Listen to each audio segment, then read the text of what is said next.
All right, welcome to the masterclass. So today we're going to talk about two signs, and the first one is Cancer.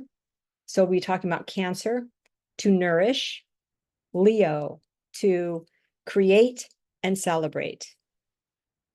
So I'm really looking forward to sharing this information with you. So as a reminder, I want to share that this time that we're spending, this information that I'm sharing with you is an opportunity, and it's an invitation to understand the astrological signs as archetypal teachers. So these are teachers of our path. And so when we can go deeper into and look at what the meaning, what's behind these signs, and not really make them necessarily relative to whether I'm a Cancer, whether I'm a Leo, whatever I am, but we look at it from that archetypal place, there's some very powerful medicine that we can receive from them, and how they teach us and help us to understand how we walk the earth and what we encounter along the way. So all of this is just so pertinent to understanding even our soul's incarnation, understanding our contracts. What we'll find is that we have some resonance with some of the zodiac signs more than others, some that just feel like, yeah, God, that's what I feel like my life is about. It's this repeated kind of a pattern of this energy of, let's say, Cancer or Aquarius. And so as we go through this, just notice what appeals to you. Just notice what resonates with you, because that's going to give you some clues to your path as well. Okay. So before I get started talking about these two signs, I first want to just speak a little bit about like the current collective energies that are happening right now as we speak. And one of the energies that we're all aware of, that there was, an assassination attempt. And so what was going on during that time, and it is still going on, but is now tapering off, is one of the planets, two of the planets, one is Mars, the other is Uranus, and those two came into what's called a conjunction. And so when we have a conjunction, it's like you in the chair that you're sitting in, and someone comes in and sits in that chair right next to you, but there's no room for you. So it creates like this tension, this power, this conflict between these two energies. And so Mars is about war, okay? And Uranus is about things that happen unexpectedly, accidents, surprises, okay? And so these two energies coming together like this, it's like, it's like they can create just kind of like this quote unquote perfect storm, and where things all of a sudden happen that we didn't expect. And as we know, when things come unexpectedly like that, it's a wake-up call. And whatever that means for everybody, right? Whatever that means. And the hope is that it actually is a wake-up call. Sometimes it's not. It's just, taken as like, oh, this thing happened, what a coincidence, or looking at it from a literal perspective. But it is an opportunity to see from another perspective. And it takes us out of our it's like we're in a dream, and all of a sudden we've been awakened. Okay, so that's the energy of this.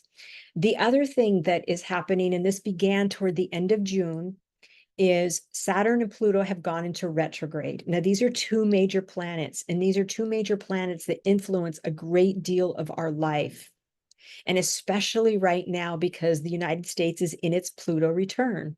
Okay. And so the Pluto return, the first time Pluto came around was when we were dealing with the Revolutionary War, the Declaration of Independence was signed, during that time frame. And so here we have Saturn that rules structure. It rules our skeletal system. So it's the structure of us. And it rules authority and how we need to take responsibility. It shows us where we're limited. It shows us how we are limiting ourselves in particular ways. And it's also the deconstructor. So it's here to deconstruct and to reconstruct.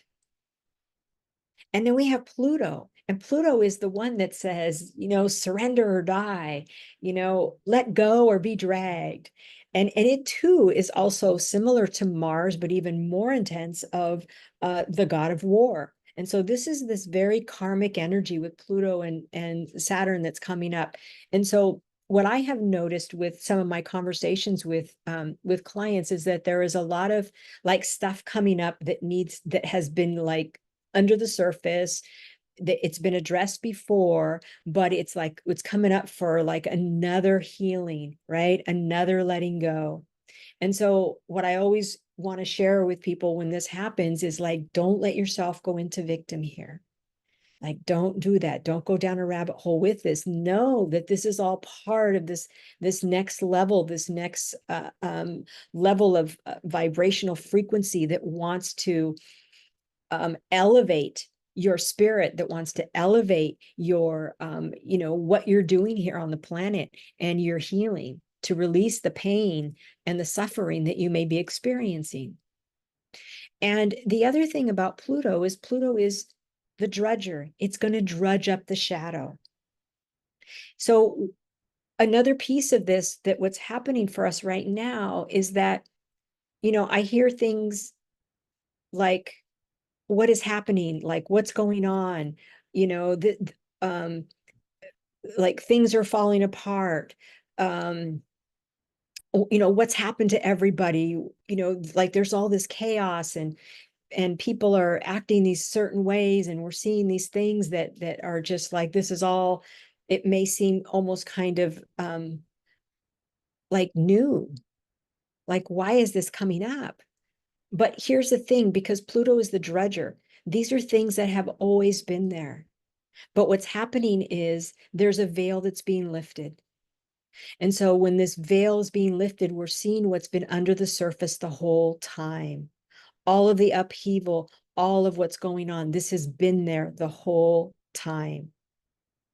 And that's why just like on some level, when if you think about it, and I know when I feel into it, it's like, yeah, we are in a time of deep awakening, because to awaken to what's already been, it's already been there.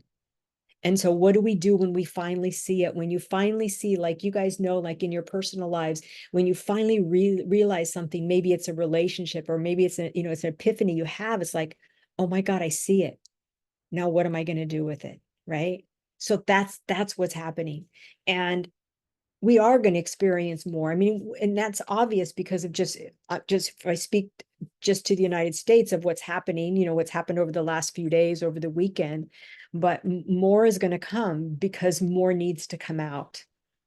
So important not to go into victim, important not to go into fear, because that's part of the energy that's being projected out, is fear.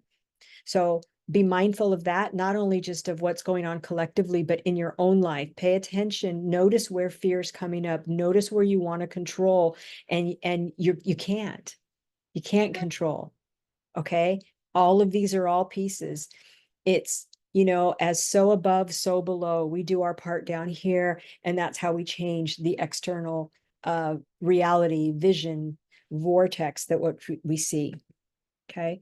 So I just wanted to share that, because I feel like it's really important right now to talk about this, and to be able to see things from a larger perspective, to help move us through these times. Okay. All right. Oops, I'm going to admit one other person. Okay. So now let's get into the meat of this Cancer, to nurture. Okay. So here's what's at the essence of the sign of Cancer. It is about like the foundation of life. Cancer builds the foundation of life through the warmth of nurturing, wise, supportive love. It's a water sign, and water signs rule the soul and emotional realm. So this Cancerian energy is it's very nesting. It's a nesting energy. It symbolizes home, security, the inner child, mother. Some of you have heard me say often, if we work together, how I talk about the moon in the chart. Okay. Now the moon in the chart, the partner to the moon is the sign of Cancer. So this is the archetypal mother. The Cancerian energy is all about our security system. It's all how we seek security, and our relationship to mother and how we were nurtured, whatever those mother archetypes were in our life, has everything to do with the foundation that our emotional self is built upon. So Cancer's job is to build the nest. It wants to express its sensitivities. So it wants to connect through connection. Like that's what Cancer wants. It wants deep connection. So given this deep sense of connection, then it equates to family and friends. So that Cancerian energy is very much going to gravitate toward like that mother bear kind of an energy, right? I need to protect my people. Okay, very deep sensitivity here. And this deep, caring, nourishing is like, it is the business of Cancer. And there's a softness to this. It's a very, it can be a very soft energy. And this softness is all part of that mothering, that nurturing energy vibe that we get from certain people, right? And even if you don't have like a Cancer sun, other people have Cancer in their charts because Cancer's somewhere in your chart. And that's where we're going to see, that's where you're going to notice where more of this kind of nurturing archetypal energy is going to feel more like more connected, right? Like in certain areas of your life. Now, here's what I want to also like express here to all of you about this Cancer energy, that because it is so associated with home, it's also associated with like the wholeness of life. And so this would be walking your path, walking the spiritual path, and feeling as though no matter where I go, I'm home, because home is within. And the tendency is that we don't always look at home as an inside job, that we look at it as, where do I live? Where do I feel comfortable? We look at this external thing to make us feel safe and secure. And I believe like we all do that to some degree. It's natural. But then to really look at it from the perspective of like the inner foundation, because that's what this is relating to. It's relating to your inner foundation of home. How solid do I feel?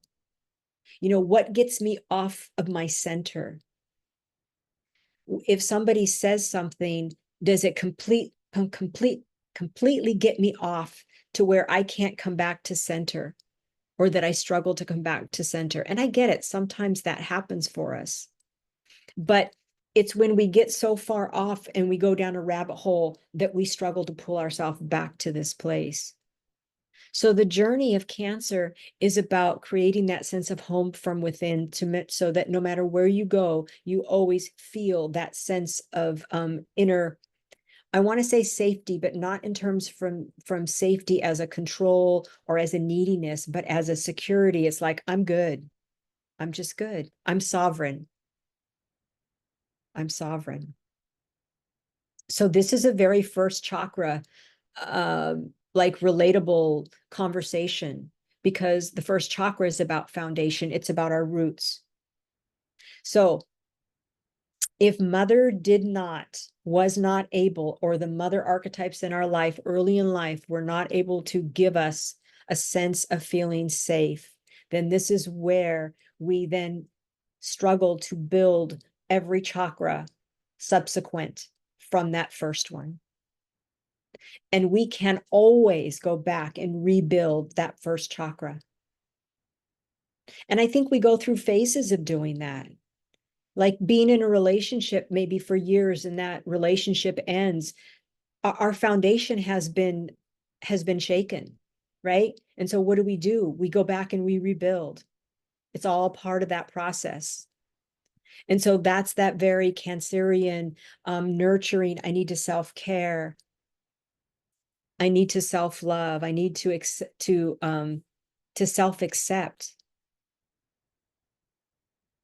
Now, some of the strengths of this energy of Cancerian energy is, as I said, nurturing. It's very empathetic, okay? Because this is where that deep soul emotional feeling realm comes in. So it's very empathetic, very supportive, family, like it values family, home, security. Very important for this energy. And we all need that, right? We all need that at varying degrees in our life. And so, like, think about it for yourself. It's like, am I able to create that for myself? Because not only are you the child, but you are the mother. So we are both the child and the mother simultaneously. So here we are as, I think most of us are grown, I'm going to say adults. And so how does my child need to be nurtured? How does my inner mother um, need to speak to or do things for my inner child that make her feel wanted, loved, safe, enough? Now, some of the challenges with this energy is that it will tend to personalize everything um, because of its sensitivity and its very empathic nature, mood swings. And I can speak, I'm not a Cancer, but I'm definitely a lot of water in my chart. And I can speak from that place is that, yes, my moods fluctuate. And it can very much be one day it's like I'm feeling this way, and the next day I may have committed to doing something, then I realize the next day I'm just not feeling the vibe. So, learning how to navigate and manage that so that, I don't sometimes disappoint other people because of my um, mood swings, and knowing how to regulate that, not that you go and you do the shoulds to yourself, but just knowing when and how to deal with just the changing of feelings, because that is something that can happen with a lot of water, with that Cancer energy. The other thing is that it is symbolized by the crab. So the crab, in the inside of the crab is that very, very soft, luscious, vulnerable inner body, right? But on the outside is the hard shell.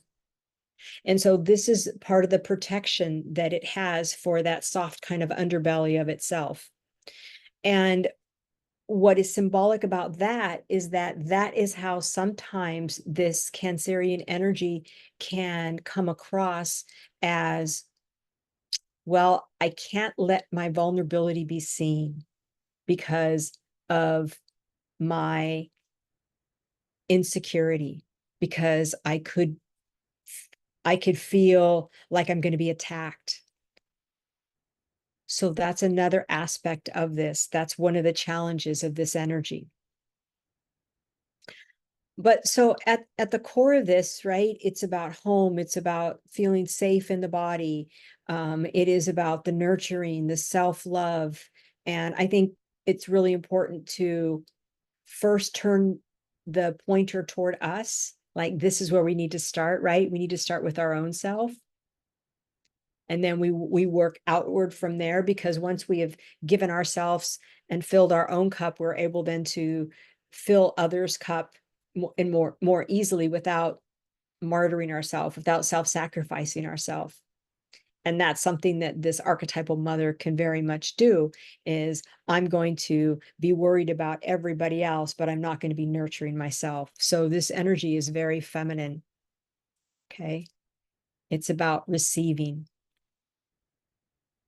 So any questions, anything coming up for anybody before I go into the actual questions that I have listed for us? Does anybody have anything that they want to comment on or ask a question about? Nope. Okay. So let's take a look at the questions that I have.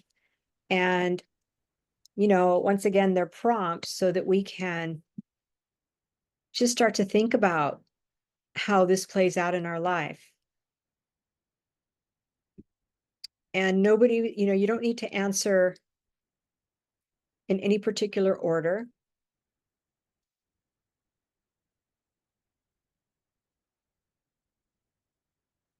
let's see. Do I have that one? Let's see. Wait, I copied the wrong one. Let's see. Cancer questions. Hang on. Let me copy this again because that's not what I want to post up there. That was Leo. Here we go. How can I learn to trust my feelings more as a value informant, requiring no justification? Teresa, Yeah.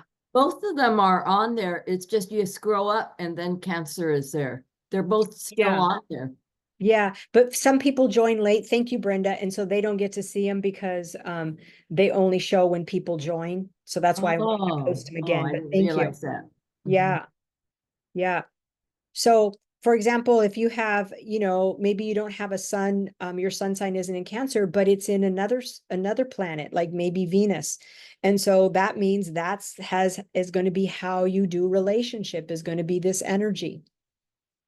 But let's go back to the question. How can I learn to trust my feelings more as a valuable informant, requiring no justification? I'm going to read through all of them. How can I honor a knowing that does not translate to words? How have I played the role of caregiver, and what have I learned about power issues as a consequence? In what areas of my life do I live at the effect of my feelings and empathic abilities? I think that's a big one. I think that's a huge one right now. And I think that is also a big one as it pertains to the spiritual community. Okay. Being at the effect of your empathic abilities, therefore being in victim of your empathic abilities. Yes, that is something that is like crucial to understand the boundaries. Does anybody have any comments or anything they want to share about that? I'd love to hear from you guys. This is Paula. I don't know. Did I unmute? Nope. Yes, you did. We can hear you. Yay. So, oh yes, I am so Cancer.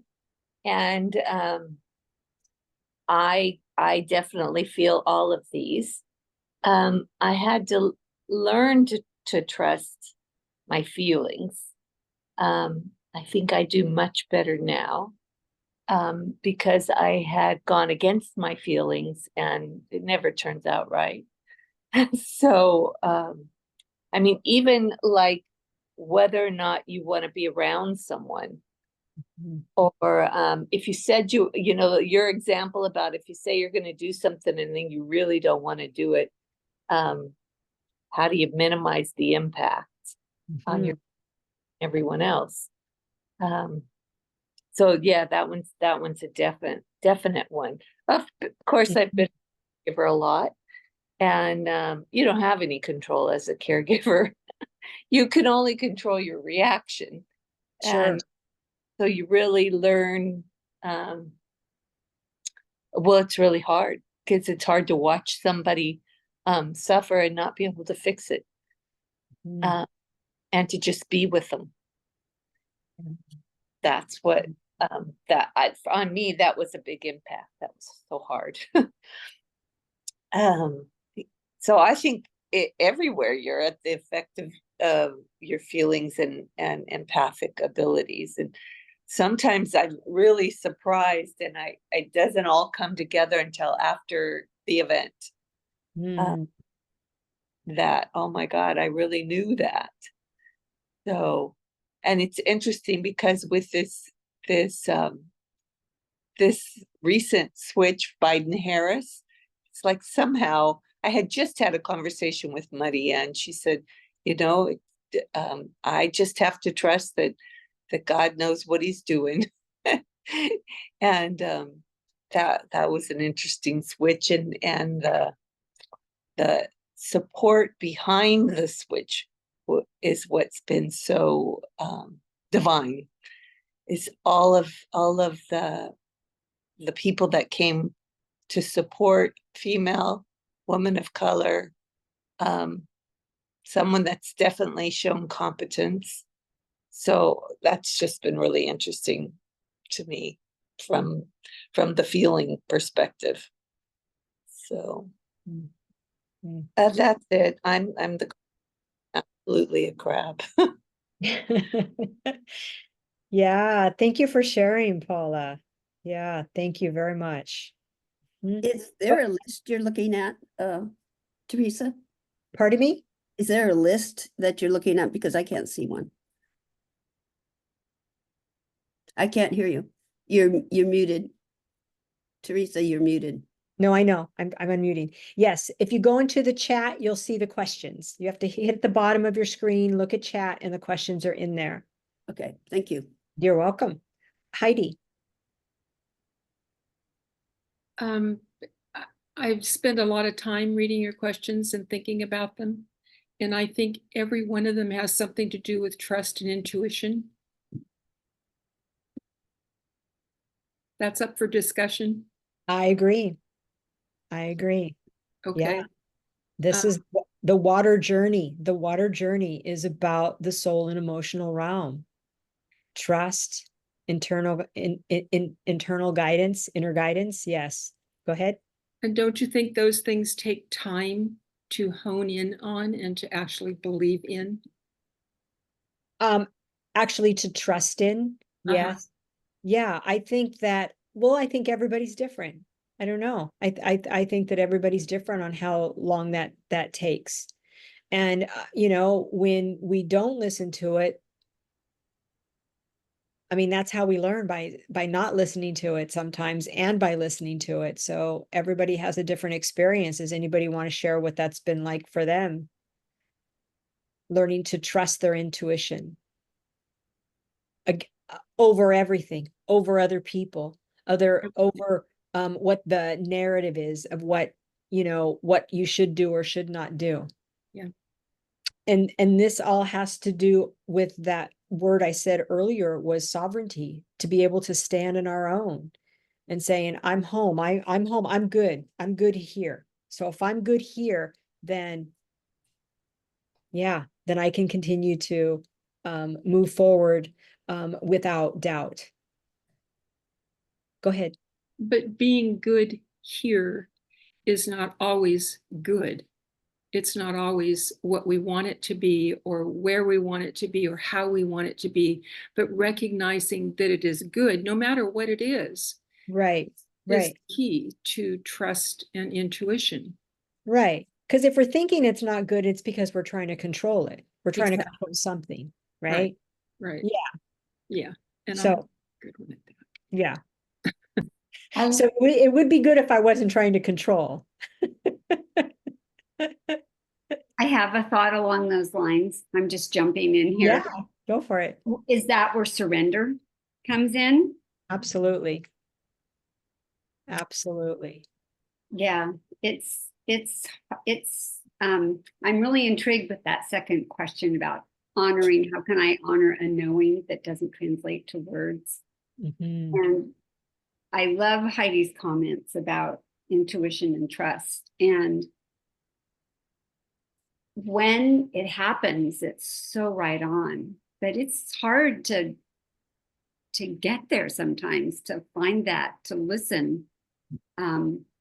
You know, I'm not sure. I'm just intrigued with that whole idea. And I think it takes maybe just getting still sometimes.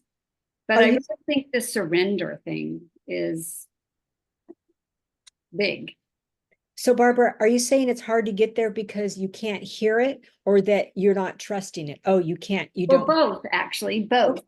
Not Okay. trusting it. Like I think this is, but then that, you know, monkey mind, you know, that this is what you should do, or that conditioning kind of, yeah, muddles it and you can't hear it. There's Mhm. other things that get noisy, right? Right. So And then when you do it, it's trusting it. It's trusting that, yeah, this is what I'm going to do, or this is the way I'm going to go, or this yeah, is, yeah. yeah. It's you could do a check-in, like you can do a check-in with your body. Like, let's say there's a decision that needs to be made, and you run both of those in your body. You run the decision to go A, and then you run the decision to go B. And if you can quiet yourself enough, and it's not like, oh, I gotta get super quiet. It's like, no, you just have to be still. But if you can get still Mhm. Get present and drop into A and see what A feels like in the body. And then you let that go. And then you drop into B. What does B feel like in the body? Mhm. And the thing is you got to go with the feeling, not the head. You can't let the Right. head decide. Because as soon as you let the head decide, it's going to do exactly what you said. Here But comes that head drops in with you. it does the monkey mind. Yeah. Right, And right. Yeah. sometimes you just don't quite know. There are times when you're not going to quite know, but then you will have an inkling. Sometimes it's Mhm. just an inkling Mhm. and it makes no sense. Mhm. Mhm. Yeah. Brenda. Oh, You sorry. know, I somehow sometimes just get these knowings and I can't explain it. I just have a knowing. And I kind of wonder if that's grace because I don't get anywhere, didn't do anything to get that knowing. But it's like I'm real clear, this is what I'm supposed to do. And like my parents or other people say, well, you know, why are you doing that? But you know, I just know it's mine to do. Exactly. That's what we're talking about, Brenda. Exactly. It's a knowing. Sometimes it comes in just like that. Yeah. Yeah. Thanks for sharing that. Barbara, were you going to say something else? No, nope, I'm good. Okay. Okay. Yeah. Thank you for asking that. That's a good like piece to share because I think everybody can relate to that in their own ways. And yeah, some people will call it like they can describe it like maybe as a hunch. I have a hunch, Mhm. right? I have a hunch I need to do this. So I'm just going to do it. I'm going to go for it, see what happens. Yeah. Heidi. Isn't whatever we're feeling knowing? I don't know. I don't know. I don't know. That's a good question. Is it? What do you think?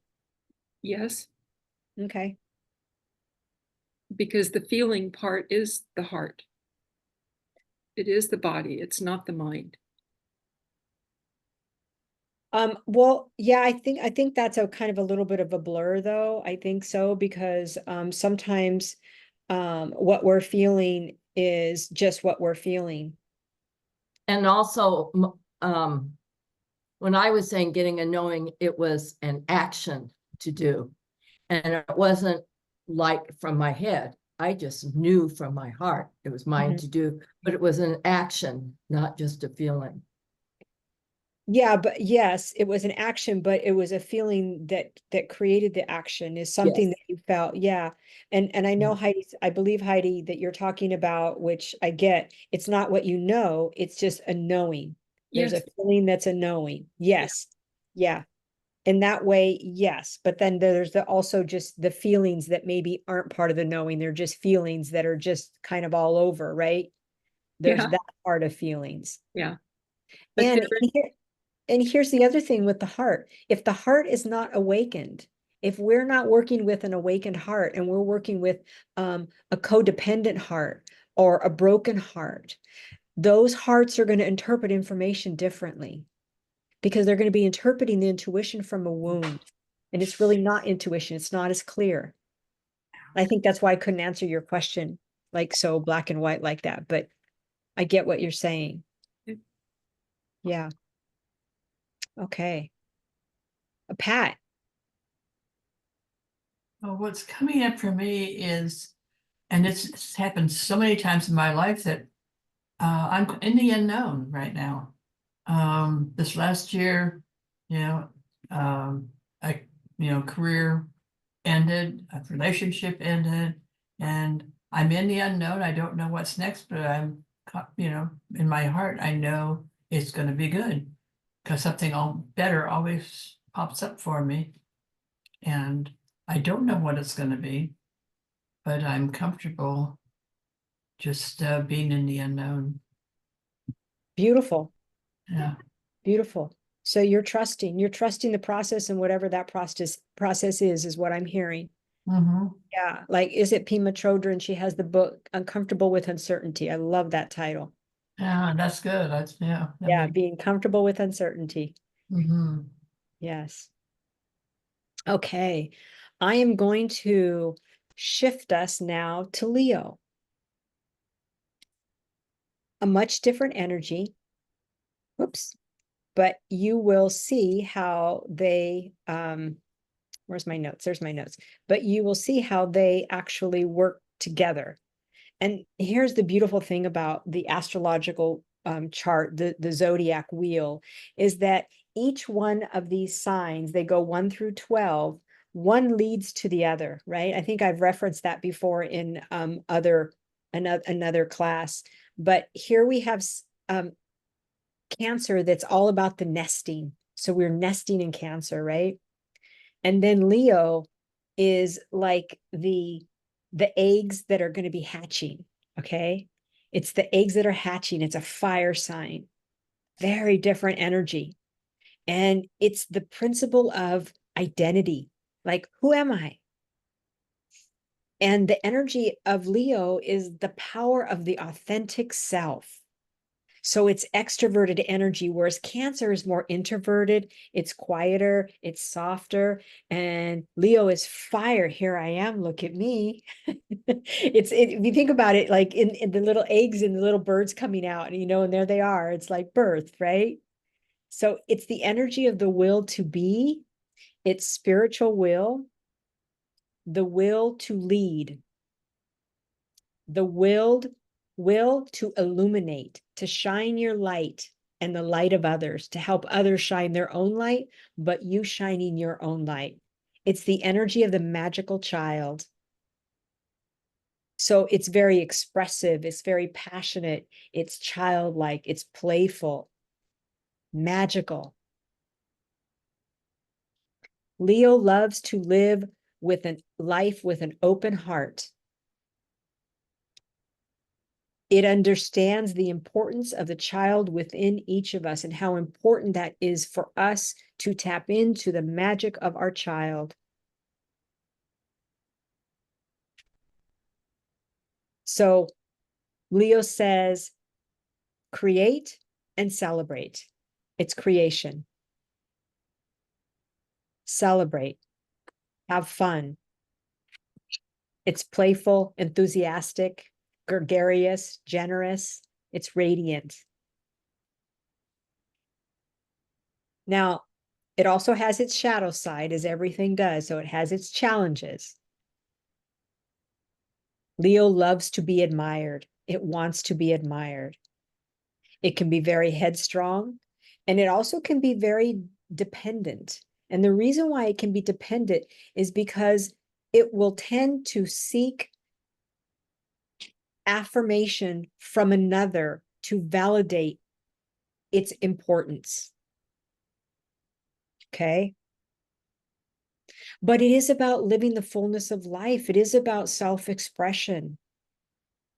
Like, how do you express yourself?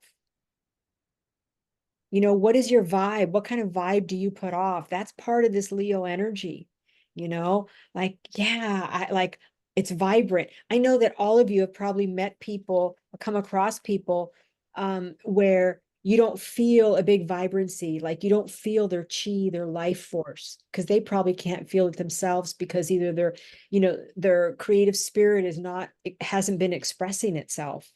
And that's the other piece that's really important here with Leo is this is about your creative spirit. If we are not expressing ourselves in some way creatively, and this isn't about drawing and painting and all that, and it could be for some people, but some kind of creativity, that is, like Wayne Dyer says, don't let the music die inside of you. But to be able to do that in some way in our lives, whether it's through making things. I know, like Brenda, you've talked about your plants. I mean, you're an artist, by nature, but like your plants. And I know Heidi has her garden in her house. It's beautiful. Like you go over there and there's all this, like, whoa, you can see the creativity. Some people like to cook. Some people make jewelry, right?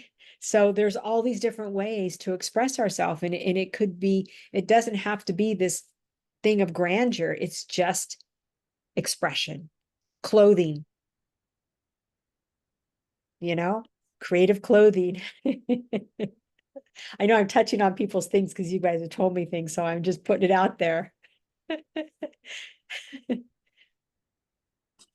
So let's just take a look at some of the prompts for these questions for Leo. And I'm going to put the Leo ones up again, even though we have, let's see, copy. Even though I know a lot of you have them. Oops, let me go to everyone in the meeting. There we go. So how do I open my heart to the fullness of life? Do my relationships reflect my love for play, creativity, and color? Do I trust my creativity as a link to the sacred? That's a great question, I think. That is huge, okay? Does my voice communicate my pleasure in life? How can I embody the creative spirit freshly and originally that has never, how can I embody the creative spirit freshly and originally that has never been expressed before?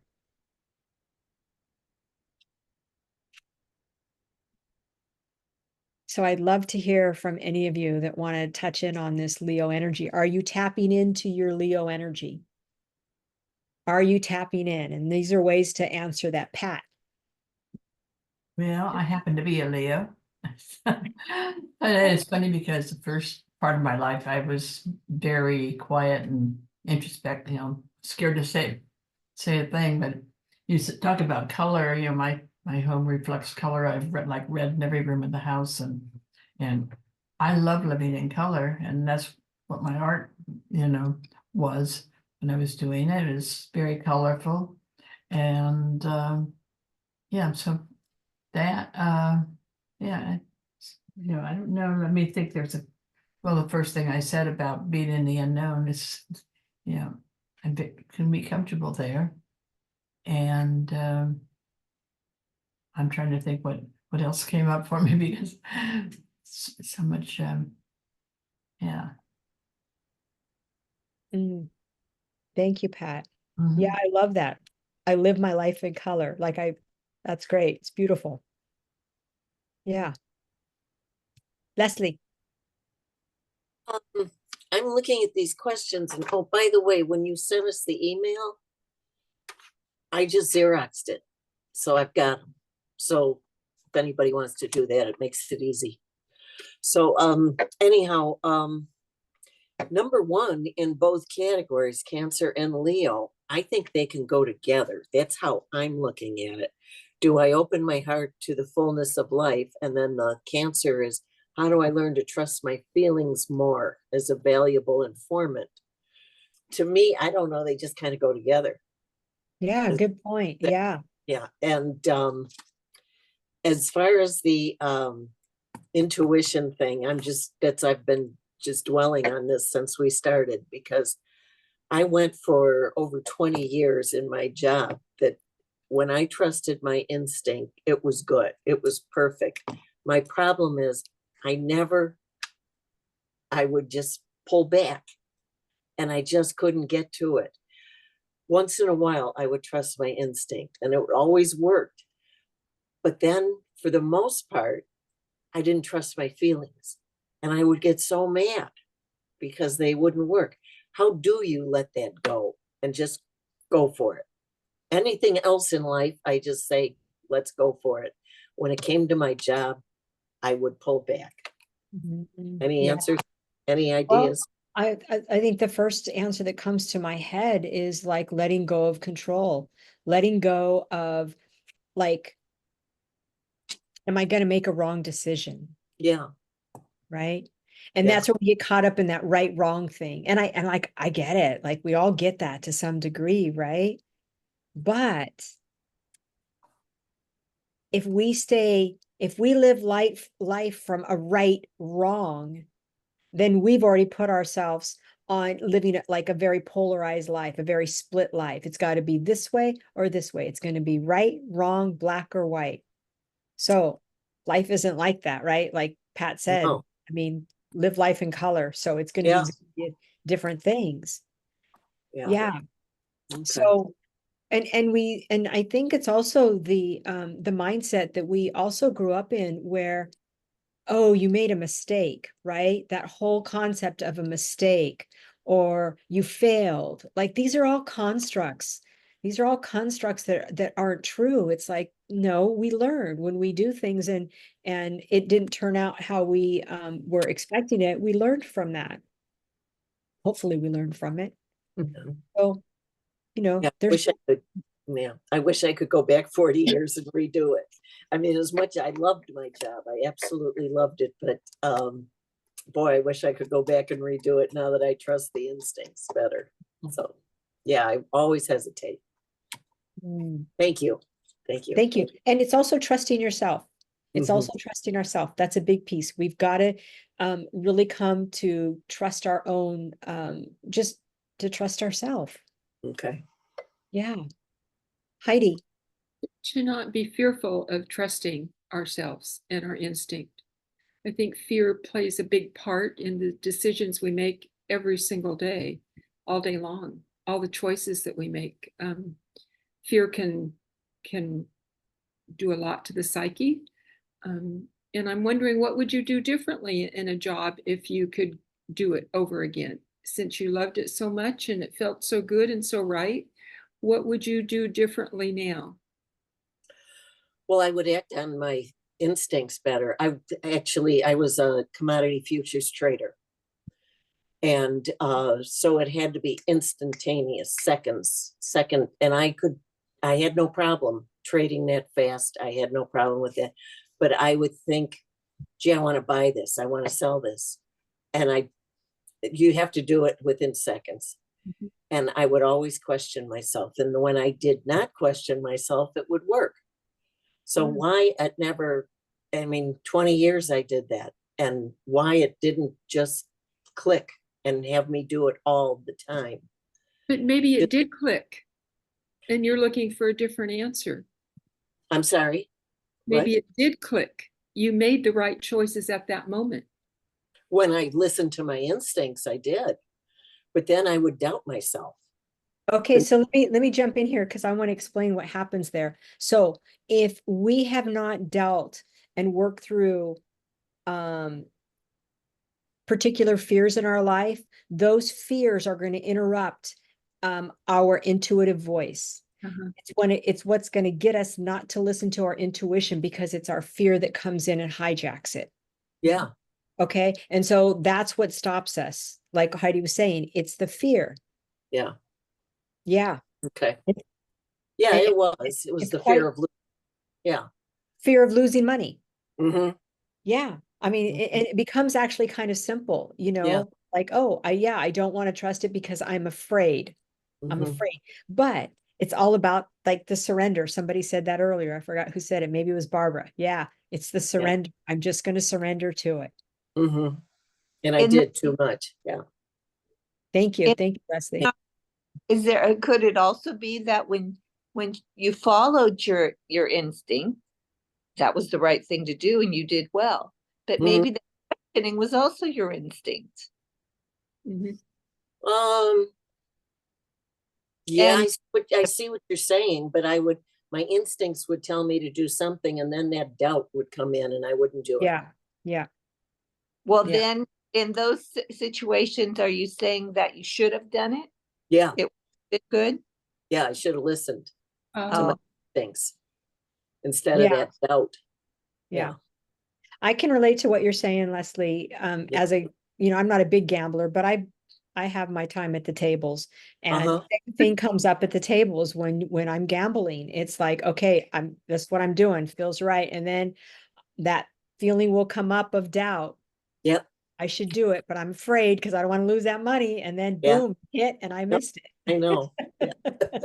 But in the Exactly. long run, I did okay. I did pretty well, but I would have done so much better. And then, I wouldn't go home aggravated at myself. So, Sure. Yeah. yeah. Thank you, Leslie. Thanks. Ruth, you had your Thank hand you. up. You're welcome. Ruth, you had your hand up.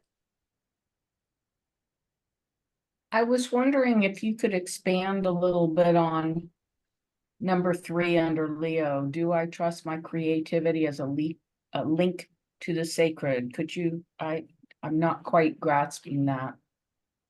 Can you take a stab at it? No, because I Okay. don't, the link to the sacred is what I'm not. So it would be a connection to the sacred. That's another word to put in there. Do I trust my creativity as a connection to the sacred? So the sacred meaning you as a creative being. It's you as a creative being. It is the consciousness that's out there. We can call it God, life. We have all kinds of names for it, right? We all have our different names for it. But it's all part of the creativity of creation. And in that way, it is the connection to that divinity. Through our creative spirit is a connection to divinity. We've all come here as creative beings. We are all part of divinity. We're all part of God. And so therefore, the creativity is all part of creation, and it is expression is being expressed. We channel the sacred through our creativity. You listen to music, you listen to singers, and you see paintings. It's like that is the sacred being brought from the formlessness into form. That is powerful.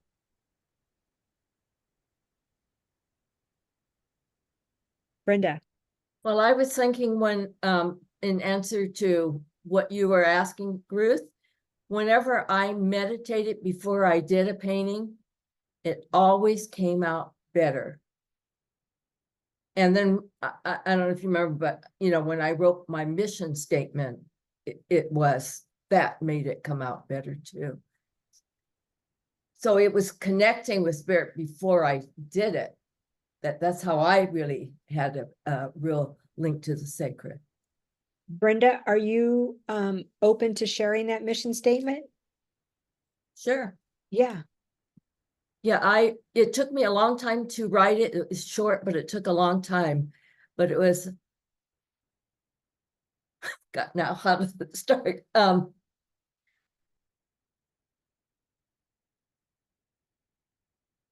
my gosh. I know it so well, but I'm not painting right now. So my intent is to paint beautiful works of art that feed the soul and lift the spirit as I honor and love my God and humbly become his eyes, his hands, and his heart. Beautiful. Thank you, Brenda. Mhm. Beautiful. Does that help, Ruth? Oh, Ruth, does that help? Is that clearer for you? Yeah, yes, it is. I can't answer the question, and it's interesting. I thank you, Brenda, because after a women's circle, I was going to ask you how you connect to paint. and I will call you because I got your phone number from Teresa. I just haven't called you yet. That's okay. Yeah. Okay. Yeah, I was wondering what you did to be able to let that creativity come out without doubt and or with the beauty as the link to the sacred, I guess. And so Yeah. that's very helpful that this is all coming about, and also that you shared your mission statement. Thank you. You're welcome. You know, it's like the saying you hear people say sometimes, and I'm going to use this noun, I'm doing God's work, Mhm. Yeah. you know? Yeah. I'm doing the work of the sacred. I've come here to be in service. Every single one of us have come here for a mission to be in service of some way. Doesn't mean we go out, all of us are doing the same thing and it looks different for all of us, but it's all relative. Whether it's sitting down, connecting with people, smiling at people, you know, you guys always hear me say that. Yeah. Does anybody want to comment on any of the other questions that I put out there for Leo? Do I open my I heart would. to fullness of life? Yes, go ahead. Brenda. Oh, I was looking at number 5 on the last part, and that has never been expressed before. That's the part I wasn't getting. I mean, are you saying all the time we're creating and it's always something new?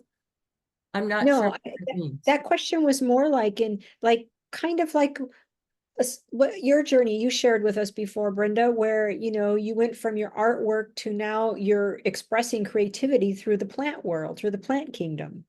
Oh, okay, That's fresh, that's original. well, when it says has never been expressed before, that's what got me, because I used to do that too, and then I stopped for a Okay. while, so I that's why I was mixed up. Okay, yeah. So like I was in the hair business for over 30 years, and I knew that when I stopped, how was I going to express my creativity? Because I knew that channel was still going to need to be fed in some way. Yeah, Right? and also in cooking and Okay. Just gonna And say, presentation, uh-huh. I was just going to say that sometimes I will just kind of rummage through the refrigerator and, or just kind of put something together, just experimenting, and it comes together nicely. And the presentation, even if it's just me sitting down to enjoy the meal by myself. I mean, I think creativity can be accessible in very little ways. It doesn't always have to be something grand. I'm not doing a great job of trying to define what I want to say, but when I entertain, I really like everything, the table set beautifully. I mean, that's another way, but but it's also all around us. I mean, just in the small things we do each day, there's ways, I believe, to tap that creativity and then honor it. Like, for example, throwing that food together and making a lovely meal that's simple, and then sitting down and maybe setting a little spot outside, or instead of plopping on the couch and watching the news or television while I'm eating. But I think if we look around, there's many opportunities, I think, always to find a creative approach to something. I agree. If we stop and think about it. I love that, I think it's the honoring it too. I mean, Yes. sometimes we don't honor it, but when you can you'll feel so good about yourself. And that's when you feel sovereign. That's when you feel very content. And because the flip side of that is when you're very creative and very expressive. I was thinking of that term when you said vibrant earlier. I love that word, vibrant. And as you were talking about that, I can think of phases in my adult life and very specific moments where I was so vibrant. And I'm sorry, I was just wondering, was there a lot of Leo influence in my sign someplace at that time? But I think there's that very outward expression of creativity. But then I just think there's that very personal expression of creativity when you're not maybe sharing with anybody else, you're sharing with yourself. I love it, Barbara. Thank you. Thank you so much for sharing that, because what you also brought to mind again was the magical child. So Yeah. come on, everybody. You guys know, Right. yeah, like children, there's nothing, dressing there's up or- nothing, there's nothing to play with in the room, and they will find something to play with, something to create. Like that's what we're talking about on that last question. Yeah. Like something that hasn't been expressed before. And I love what you said, whether it's rearranging or arranging the table as you sit in a way that's beautiful, right? Yeah. Mhm. That's creativity. Right. Yeah. Yeah. I love it. Pat. What's coming up for me, same question, do I trust my creativity is linked to the sacred? Back in my art, I often would wake up in the morning with that image is already, the art is already done in my head. And I can used to go out in the studio and paint it. And then the last one was when Ukraine was invaded, and I just felt it was breaking my heart. And I woke up in the morning and I had this painting. It was already there. And it's a Ukrainian flag with a blue sky and a field of yellow sunflowers. And I went out and painted it immediately. And anyway, it just kind of blossomed into donations and things I ended up being able to sell things and donate hundreds of dollars to Ukraine directly. And I walked into I was given a list of shoe stores that, and one of them I never would have gone to. It's a little hole in the wall and mostly a shoe repair place. And I walked in there and the guy's putting shoes on, and he had an accent. And I said, "Where are you from?" And he said, "Ukraine." And I ended up, not only donating through him to his family and connections directly to Ukraine, but I also gave him the original. And it was just something that I woke up with in the morning, and that happens all the time. This relationship ended. I didn't have a chance to say anything, and I woke up not just like last week, and this thank you note, thanking him for the time we had and wishing him well, was already written in my head, the whole thing. And I sat there with my phone and did translate. I spoke the words I woke up with, and I sat down and wrote it to him. And I just got a call yesterday, the day before, that thanking me for it and how we appreciate it. But I felt so good. It just released everything, and I no longer have an issue. And so there's something about just putting it out there, and it comes. And I don't know how to explain it, but it does. And I'm not really looking for it. Yeah, beautiful. Thank you, Pat, for sharing that. Yeah. Heidi. I think that what we're doing right now is creative. I think that creation can be verbal, not just expressing with art or gardens or cooking or whatever. I believe that sharing verbally is as creative as we could get, really, because that comes from the soul and the heart, and those are where creation begins, to me. Beautiful. Yeah. Thank you for pointing that out. I love it. Anybody else have anything that they want to share or comment on the prompts that I set out for everybody?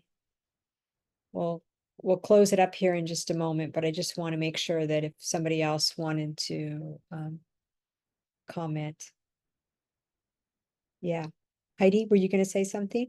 I do. I just wanted to share something that was really kind of spectacular for me this week. I had an opportunity. I feel like I've been hanging from a branch I was just suspended for quite some time.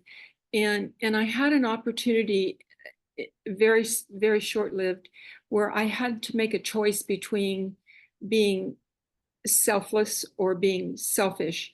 And it was probably one of the first times in my life that I recognized that I could make a choice, and that my choice would make a difference in someone else's life and my life as well. And it could be positive instead of negative.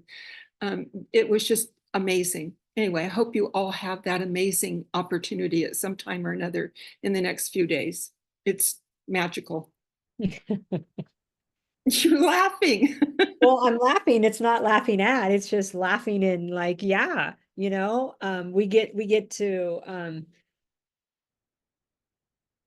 like make a conscious choice about something, right? to be totally in the present moment, to decide what we're going to choose. That's power. That's power. And that is not power in terms of a, you know, like a power this way. That is like the power of choice that we have as co-creators, because we are co-creators.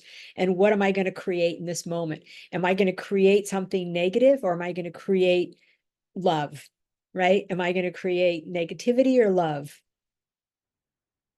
And don't you think that's part of like the suffering and the pain that's going on right now? What are we going to create? What an Right? opportunity. What an Yeah. opportunity all this is, right? Being together is an opportunity. We are creating at every moment. We are creating at every moment of our life. Yeah, we are co-creators.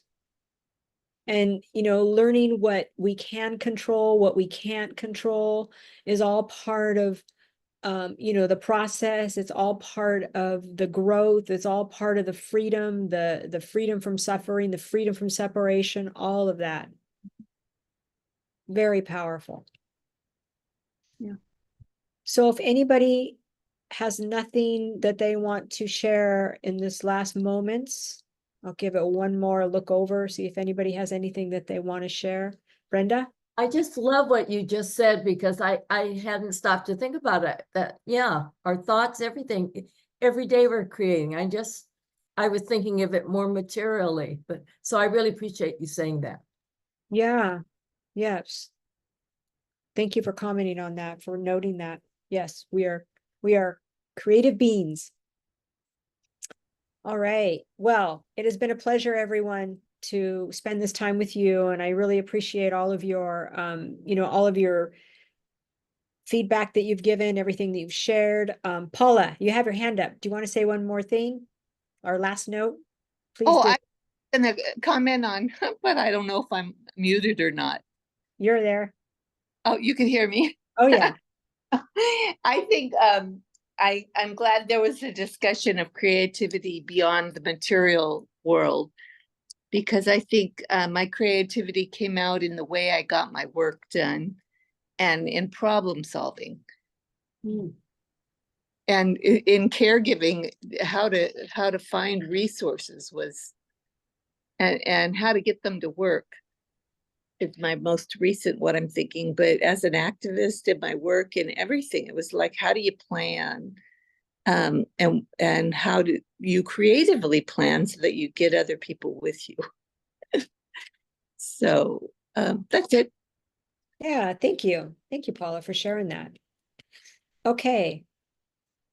Well, have a great rest of your evening, everyone. And again, thank you for being on the call, and look forward to our next discussion where we'll be talking about Virgo. Yeah, Virgo. An earth sign. We go from water, fire into earth. All Yes. right. Thank you, Teresa. You're welcome. Thank you.